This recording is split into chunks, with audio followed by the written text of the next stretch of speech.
This podcast has mature language, not intended for underage viewers. Street cred sports. Street cred sports. I'm crossing over. I'm Euro stepping. Hello, this is Keenan of Street Cred Sports Training, and welcome to another episode of Time to Ball. Had some technical difficulties. I don't know what the hell I'm doing trying to move stuff around. I got to leave that to the professionals. Hope y'all are doing well. This is episode 60. If I don't mess anything up, we'll get through here. All right, so this is episode 60. Hope everybody's doing well as we continue to go through spring. Me, I'm loving these warm temperatures, so your boy should be walking around in flip-flops and socks, but that's not me. That's not me. So hope everybody is enjoying their spring break. I know some people are going in and out of town. Me, I decided not to do anything but what I already do, which is work. Got a ton of stuff that I'm trying to accomplish, so I'm on it, man. I'm on it. Well, without further ado, let me move into the different things that are on my mind. First thing I want to mention, now last week I talked about the hardest sports to play. This week I'm going to talk about the hardest sports I've never played and won't play. This is the hardest sports that I've never played. If you have your own list, send it to me so I can read it up. And I have these numbered, but I don't know which is harder because I've never done them. So I just, as I was thinking about them, I put them in an order. Number 5, I'll put sailing. I've never sailed. Don't know how to sail. Will never sail because I don't like to be over water. Your boy got a severe phobia of, there was this movie a long time ago. Now, obviously, I've had phobia since before, but it kind of put it in context with me. There was a movie with Tom Hanks. The name of the movie escapes me right now. He's traveling. He happens to travel. He works for FedEx. He happens to travel in a FedEx jet. The plane goes through a storm, gets struck by lightning or whatever. It crashes in the water, in the ocean, middle of the ocean. He escapes, and he's floating he's floating out there, bobbing, weaving like a bobblehead in the water. And he eventually gets to land, and he's stranded. It'll come to me.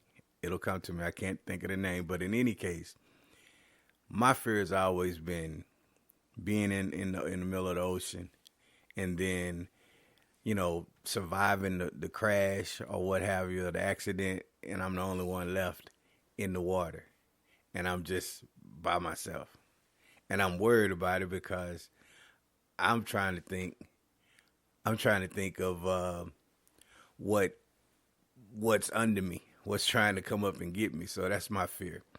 The movie, thanks to my production team, they don't let me seem like I'm getting old. The movie was Castaway, and his favorite the co-star was Tom Hanks. I mean the star was Tom Hanks. The co-star was Wilson. Wilson was the Wilson volleyball that he named Wilson, so that's who he talked to. It's a really good movie, but in any case, your boy, you ain't getting on the boats. Now, I used to hear a joke. My old man used to tell me he wouldn't go. He ain't getting on no boats, and he'd always say, their first boat ride didn't work out for us. I know it's so messed up to say, but if you would have heard him say it, it just made you. So I'm laughing at the way I'm listening to him say it when he would say it. But in any case, sailing was I just put number 5. Number 4 is lacrosse. Now, I actually think I could play lacrosse.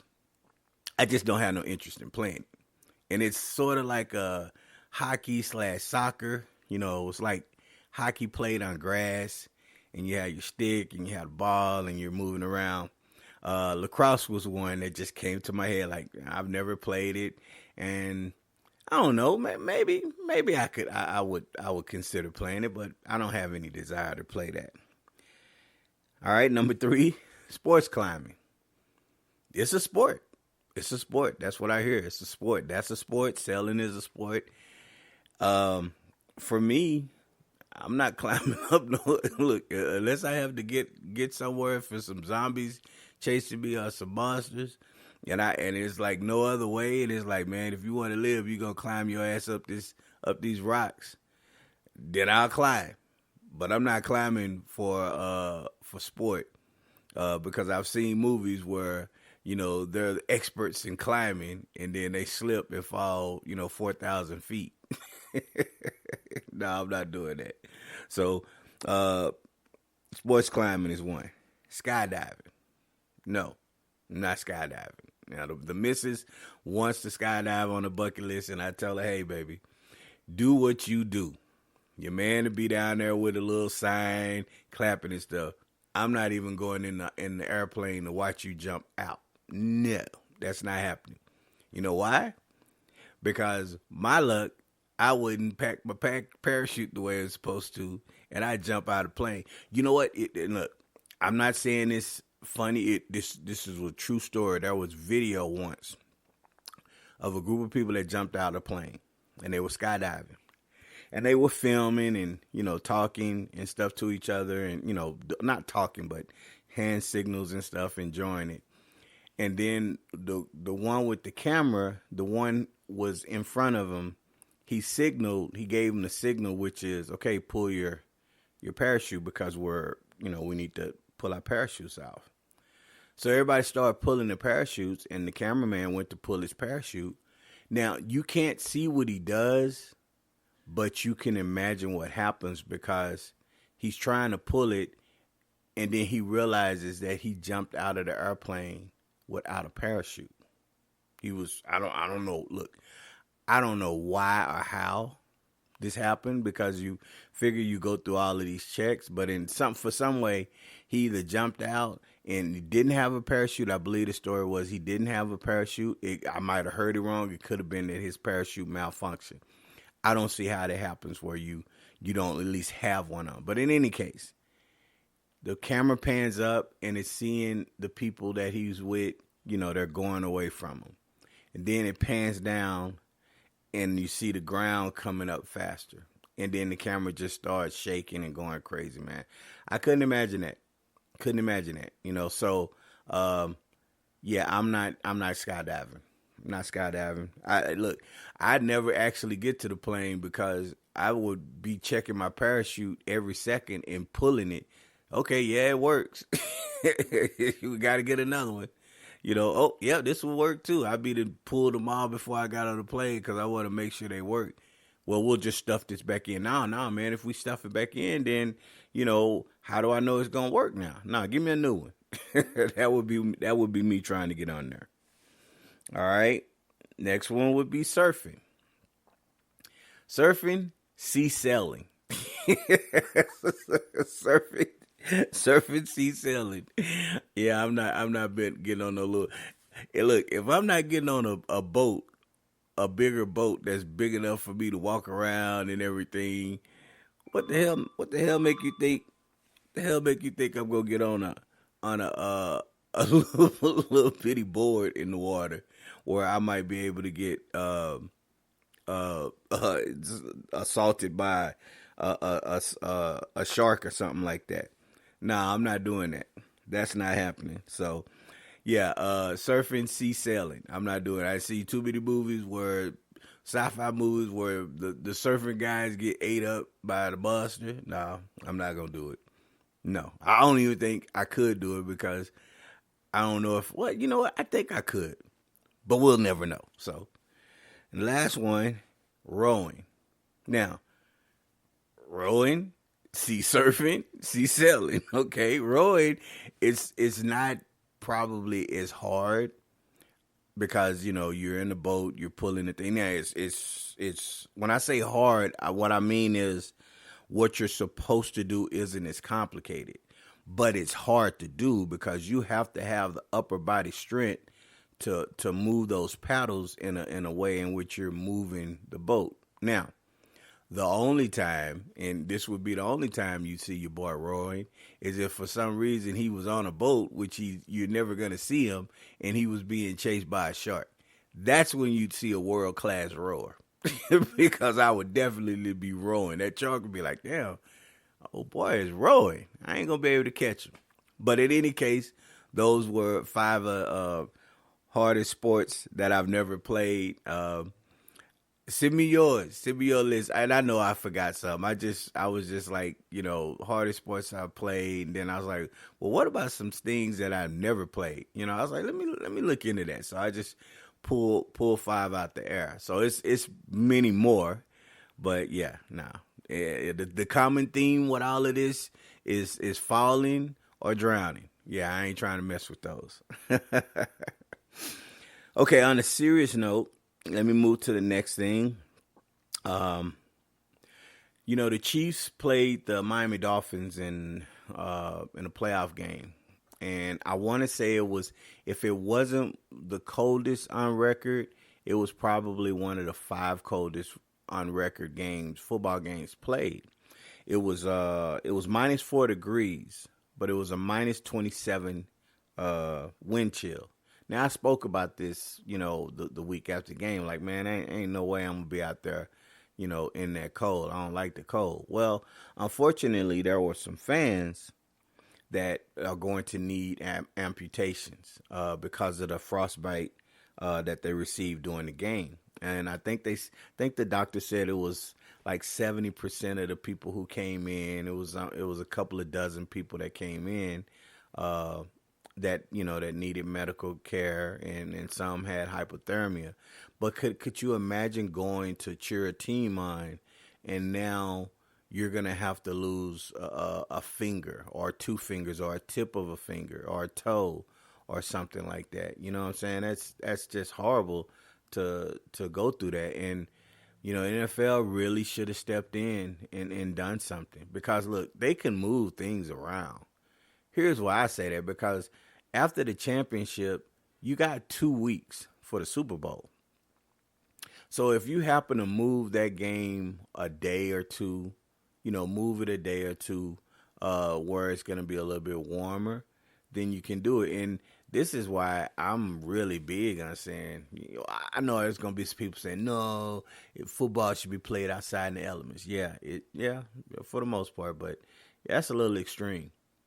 Imagine, football players having to play in that catch, run.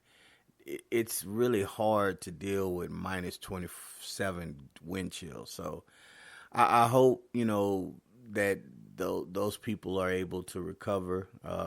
Unfortunately, some of them are going to lose parts of their, body behind the game. And, I mean, look, obviously the stadium isn't responsible, because you knew going into there that it was going to be that cold. It wasn't like you just showed up, but still people wanted to see the games, right? So I don't know what they could have done. I mean, obviously there are some teams out there with stadiums, so they don't have to deal with that. Some teams like it outside because it creates an advantage when you're in the cold around this time. But damn, -27? Like, what's the difference between -27 and -22? Could you imagine being out there saying, oh man, it's just -22 right now. It's going to be -27 in about an hour or two. Like, how can you feel the difference? All right. But, hopefully those people get the care they need and they can still function. Okay, the last thing that interests me is I'm going to talk about this. I was putting it on Facebook. And I guess I have to say that I'm getting old, because I'm okay. I watched the LSU versus South Carolina women's game, right? Good game. You could just pretty much tell, even last year, LSU wasn't going to be able to deal with South Carolina. It's not a good matchup for them, right? So when South Carolina loses, it opened the door for LSU to win the championship. And it's just like that. Sometimes you're gonna play teams that you just don't match up with. You're gonna try hard.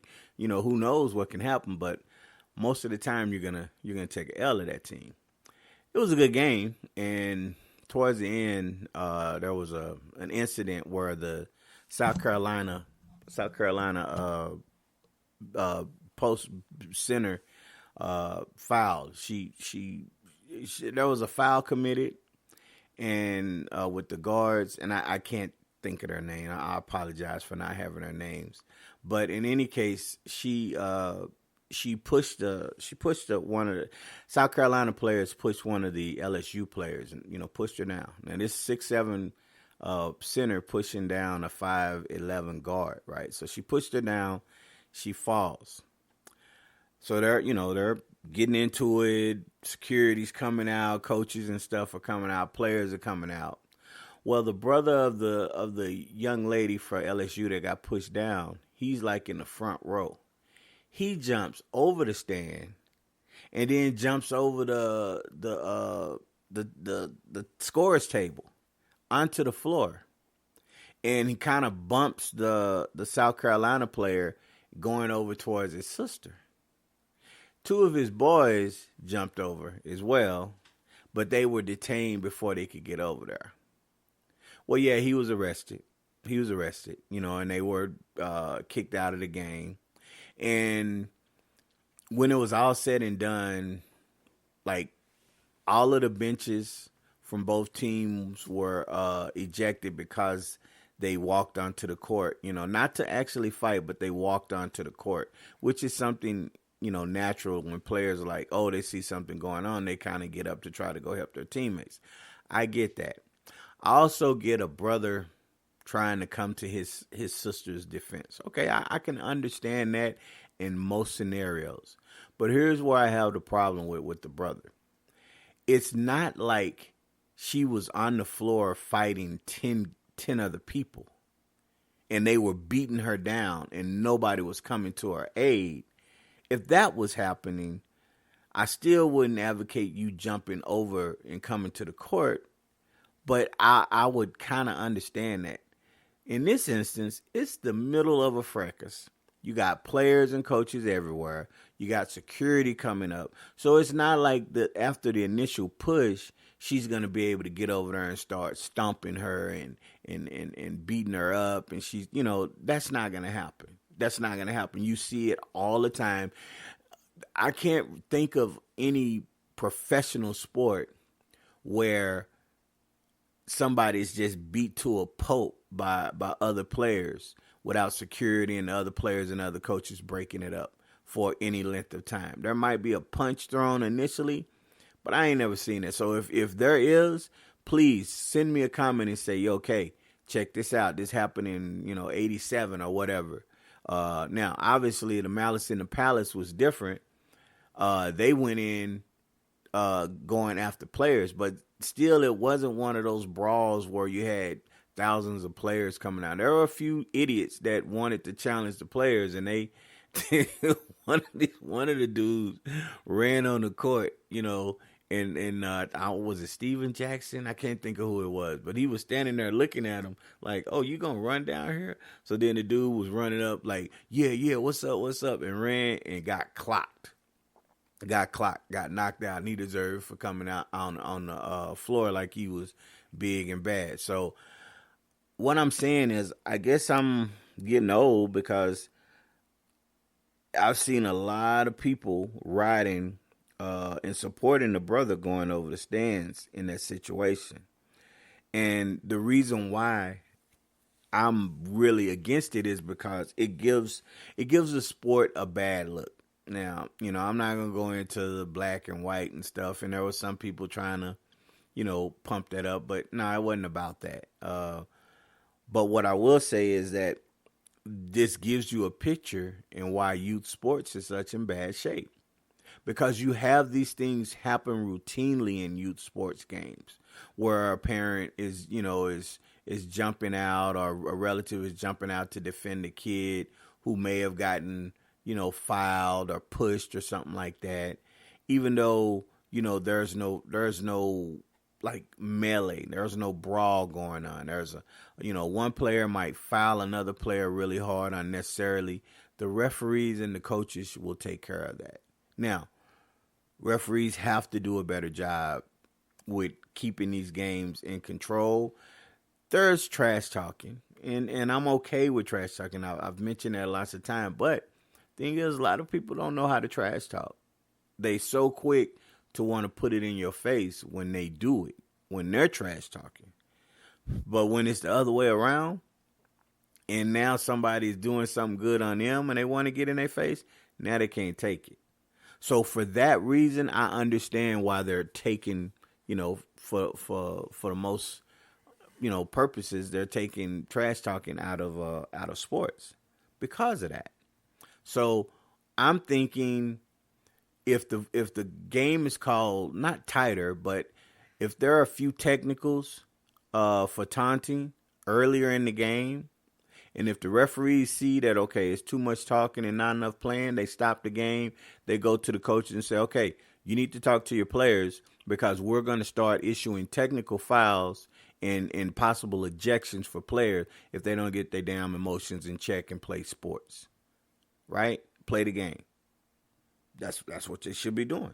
Now, there's emotional, I get it, but at some point, referees, you got to put an end to it, and maybe it doesn't get to that point because I'm watching the game, and after almost every play, there was talking and the too small thing and everything, and I was like, yeah, I see it, and I'm enjoying it, but I'm enjoying it with the understanding that you give as good as you get.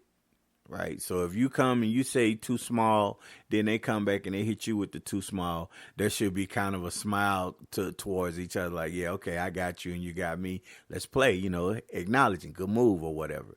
But when it's now they're trying to bump you and start something because you just told them they were too small after you told them they were too small, then no, that doesn't work. So referees played a part, but coaches got everything under control. Security got everything under control. And now the brother's going to be facing assault charges, which I believe is going to be a misdemeanor. Me, I would have gave that bench a couple of technical fouls for them. I would have gave a technical foul for the brother jumping onto the floor, and then another technical for the brother bumping into the player, and then 2 other technicals for the 2 other family members jumping over, right? I'd have gave them those extra technicals because the game was pretty much over, but you never know. You've seen it time and time again. Could have been a shot here or there. Now the game is a little bit closer, and there's a chance. But now you put it out of hand, and now you put the pressure. Let's say that game is tight, and you make that happens, and you give all those technical fouls. Now the game is out of hand. Now those 3 idiots got to look in the mirror because everybody's gonna looking at them like, yeah, man, we had a chance, but your dumb ass jumping over the stands like you Avenger or something, and you trying to assemble and fight. So now you're out. So maybe they're going to kick them out maybe they're not allowed in the NCAA tournament. They're banned. Maybe they're banned from LSU games from future because it's an embarrassment for that organization to have that going on. That's why I'm saying it. So for those of you who are like, oh, no, you got to ride for your sister. And then I saw some people on sports radio, and they was like, hey, well, I get where you're saying it's your sister and stuff. And I'm like, of course you want to as a relative. I'm not saying you shouldn't want to go there, but you should read the room, number one, and understand that your sister is not in any imminent danger to be just bludgeoned to death. She got pushed. She got bumped and pushed. And because of her size, it looked worse than what it was, right? And I'm not condoning the push. I'm saying I get it if you're thinking about going there, but you can't go there. You can't. It looks bad on you. And this isn't what you usually think. You see it in youth sports. I've seen it in high school sports. I actually had to deal with something that happened this school year or something like that. And I let the person know you were wrong. And whatever punishment comes to you, you need to hold yourself accountable. I understand it was a one-time thing, but you can't do that. You're actually going to hurt your child's chances because people are going to look at that. So that's all I got to say about that. And there was a tone, there was a ring. I didn't want to stop talking. I had my do not disturb call, but this number actually just rang and came through. So that's weird. I'm going to have to check. My phone been tripping. It ain't charging at night. And some of my alarms, they go off, and they usually just go off until I turn them off, but they're stopping. I don't know what's going on with my phone, man. I might need to have it looked into by somebody. Maybe somebody doing some weird things with my phone. Who knows?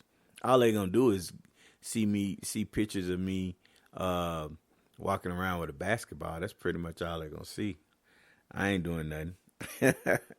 All right, so let me get into my basketball ideology. First thing I want to talk about is injuries, because injuries are unfortunately a part of the game. When you look at all levels of professional, college, and high school sports, injuries are something that can really change the opportunity for a team to be able to, win it all. You can have teams that are looking at winning it all, but then somebody has an injury, and now that team's not going to have that opportunity. I mean, it happened to me in high school, so I understand injuries, and some of the injuries are devastating. You got the ACL that keeps you out pretty much a year, although in some instances you can come back a little bit faster. Achilles is something that's really starting to be up there as much. Ankle sprains or ankle, tears in your ankle are bad as well. The ACL and Achilles are usually the two biggest ones. Now, when it comes to baseball or stuff, you got the rotator cuff and everything, torn biceps. So some it's weird. It's like some injuries are almost tied to some sports. Like rotator cuff is usually something that you see with baseball. You might get it in football with the quarterback, but you're rarely going to have a receiver with a rotator cuff issue. So why am I talking about it? And the reason I'm bringing it up is because I see a lot more of it with kids today, and it's overuse. And I explain it to parents and stuff. And there are times where I'll tell parents, like, look, we need to take him off schedule because he's playing on 4 teams. He's practicing 6 days a week. When does he get the rest? And he's 9 or 10. That's not what you're supposed to be doing, right? So sometimes I will just make the decision and say, nah, he needs rest. I can't train him. Come back when you decide to, stop letting them play with everybody and get them better discipline and on a team and stuff. And, you pick 1 or 2 teams and you play like that. But all this other extra, the kid's he's going to be pushing 40 before he's 20 on the court. He's going to have all these injuries and stuff, and the body's going to be worn down. But all in all, you need to make sure you have a stretching routine, a yoga routine. You need to strengthen the muscles around sensitive areas, like on your knees. You need to make sure you're strengthening and stretching, your calf as well as your Achilles. You need to stretch and strengthen the ligaments and stuff around your ankles. There are lots of little exercises that you can do that can help. Some are freakish accidents where no amount of strengthening would have helped, right?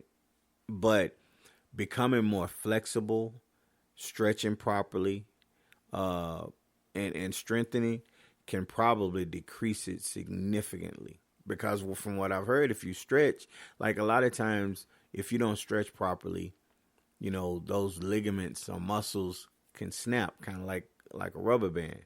So if they're stretched properly, they're going to have the elasticity. I said it right the first time. They're going to have that, that stretch where the muscles will kind of move and not like snap because of the sudden movement.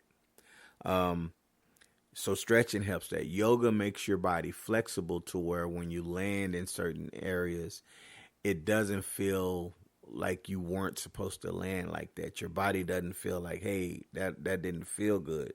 It feels a little bit normal because of the stretching and the difference. Now, full disclosure, I've tried regular yoga.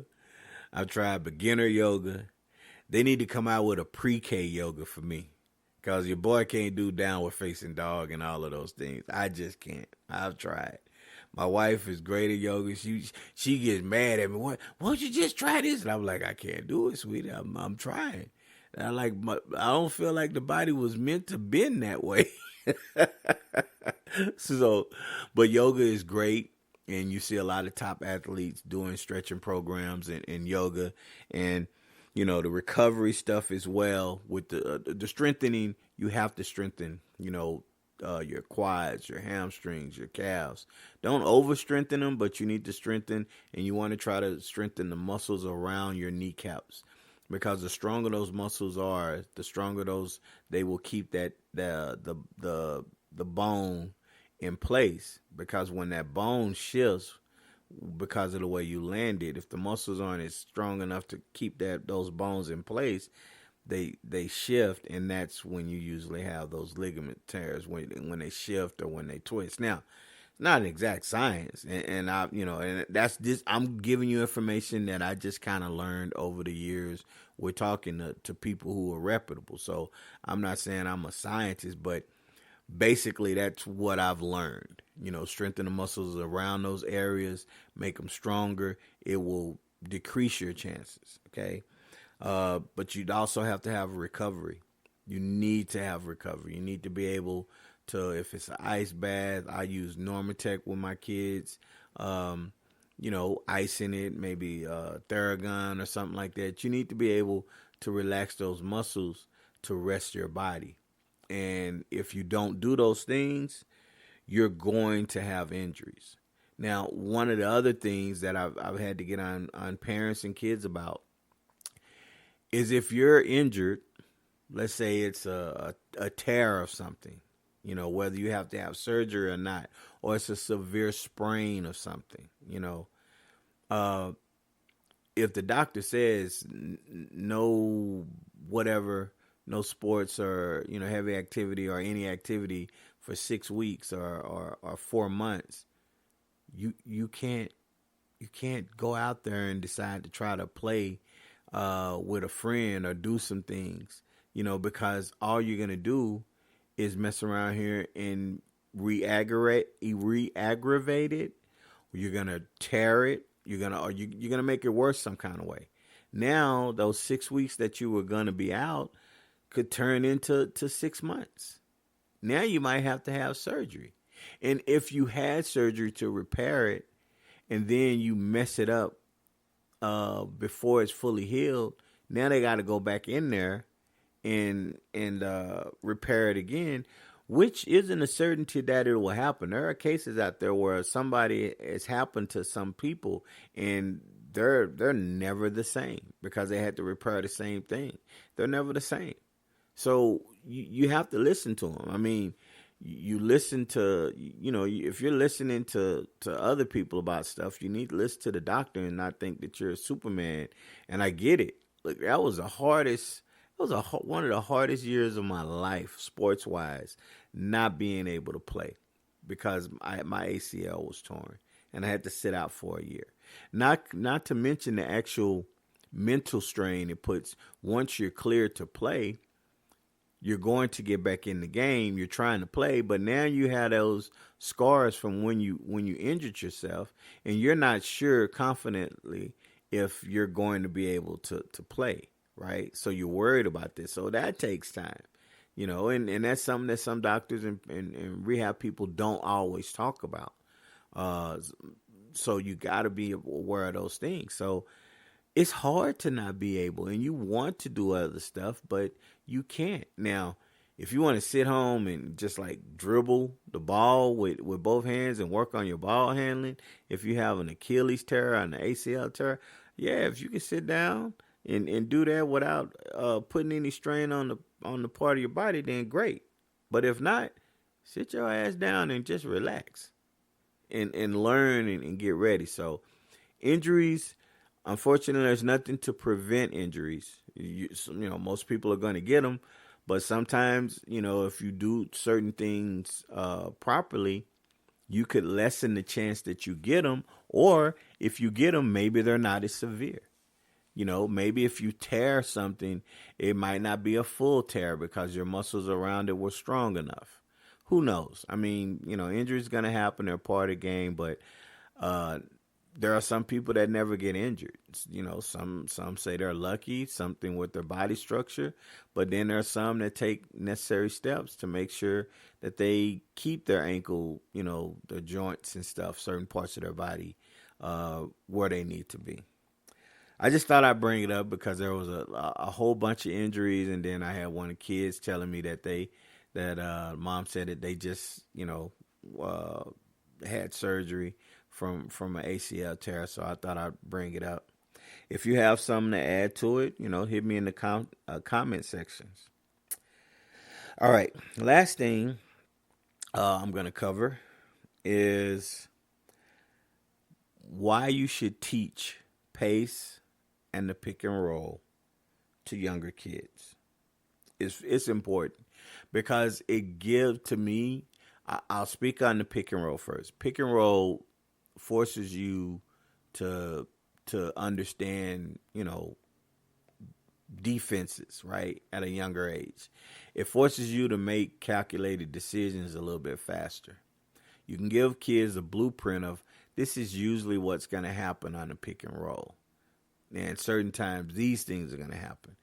They say that pick and roll is the hardest. I think it's the hardest play to defend if the two people that are setting the screen, I mean not two people, but if the two people running the pick and roll really know how to operate, it's really hard to defend.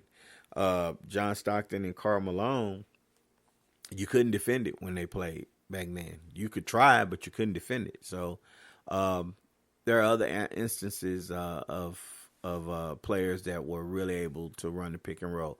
Pick and roll, I think, really helps ball IQ. When you're understanding how to play defense, you're understanding whether to roll, whether to pop out. The guard is trying to understand how to attack the person that's coming up on the screen. So there are a lot of different ways to attack it. But you need to teach kids that because it helps them when they're running offense, when they're on the ball, when they're off the ball. They get a better understanding because they understand the things that will be available to them.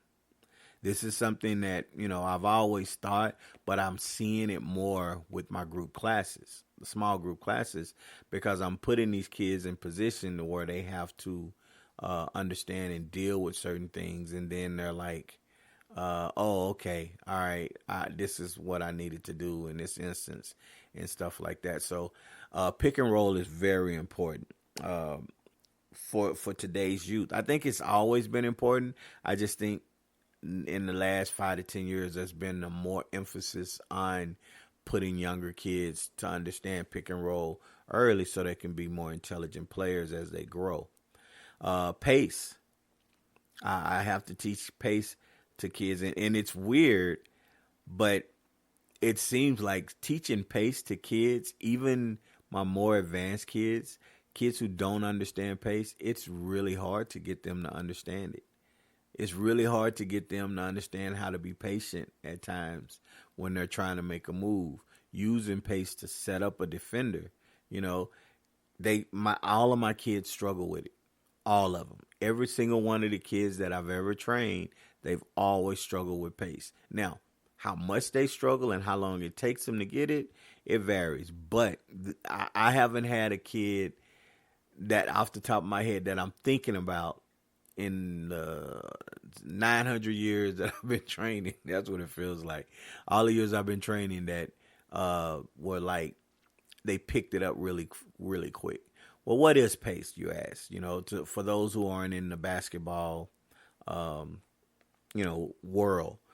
pick and roll is when if you're on offense, let's say I have the ball and let's say you're on my team, you come up and you stand, in front of my defender and block my defender. You screen him, which allows me to drive back past him to try to score. And then you turn as I go past you and you run to the basket. And now we have a situation where I can pass to you, I can shoot, or I can drive. So, there are things that defenses try to do to take away that, but that's kind of what it is in a nutshell.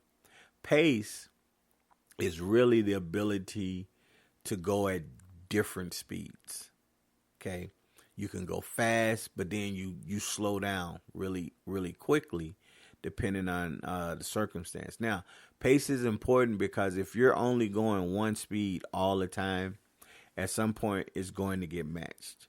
Somebody's going to match that speed, or they're going to understand how to get to where they know you're going because you're trying to get there in a hurry, and disrupt it with a charge or something because you're just going so fast. Okay, if you're going so slow, then it's easier to guard you because they can, stop you from whatever it is you're trying to do. Now, pace, you go fast sometimes, then you stop and slow down. Then you explode and go fast. It's really hard to get a read on it as a defender because they don't know what you're looking at doing. Okay? Pace is important.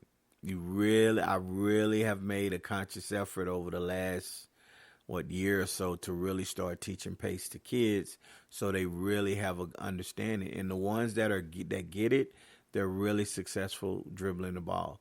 Thing about pace is if you understand it and you know how to use it, you won't get sped up, by a defender, because sometimes defenders will try to speed you up with how they defend you to make you go faster. Well, if you have good pace and you understand how to handle that ball, you can try. People like Luka, you can try to speed Luka up, but you can't. No matter how you defend him, he's going to be slow and methodical with the ball and get to where he wants to get. Now, not everybody's 6'7", but you can still control the pace if you can handle that ball and use your body and be physical with the defender. So those were two things that, and the only reason I'm bringing it up is because during the training, we were doing some things, and sometimes I was like, hey, you know what? I think I'm gonna talk about this, and I was like, let me talk about this because it is something that still is foreign. Pace anyway is foreign to a lot of kids. A lot of kids are playing basketball now, and they've been playing a few years, and they don't even know what pick and roll is, setting screens. So I have to teach them that, and they've been on the team. They've been playing in games. Some of them don't know the terms. Let me make that clear. Some of them, when you explain to them what it is, they're like, oh, but they don't know the actual terminology, right? They just say, oh, I'm just going to stand here in this way. So, but there are others that have been playing that don't understand what it is. So it's our job to make sure they understand and give them the tools to be able to utilize it, because at some point they're going to have to use it. They're going to have opportunity to use it. Okay, so that's going to be all for today. A little bit shorter. That time change has got me. It's like, 4 days gone by since the time change, and I still hadn't adjusted to it. It seems like it usually takes me a week to kind of get adjusted to the time change. I'm getting ready to leave, and it's like, it's usually dark, but I leave and it's like light out, and I'm like, oh my God, what did I finish training? So I'm having to adjust, make sure I'm doing all my trainings because it's still so light out when I leave.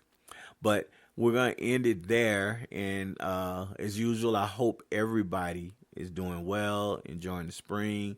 If you're on vacation and, you listen to the podcast over in Hawaii, that's cool. Let the waves hit your feet as you're listening to you. If you're listening to me in Hawaii while you're on vacation with your feet in the water, then put the phone on the beach. Don't keep the phone close to the water, because I might end that podcast, because subconsciously I'm like, nah, I'm not trying to be in the water. So look, just remember, like, subscribe, follow, comment.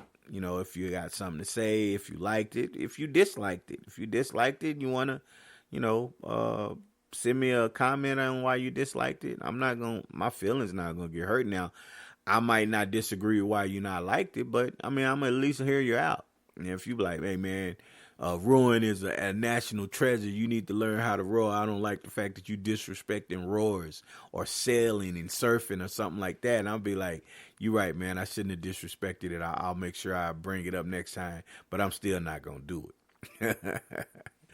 All right. So with that, we're going to end it like I always end it. If it was easy, everyone would be doing it. I'm out. Street cred sports, say it with your chest. Yeah. Go get it from the net. Street cred sports, okay, that's a bet.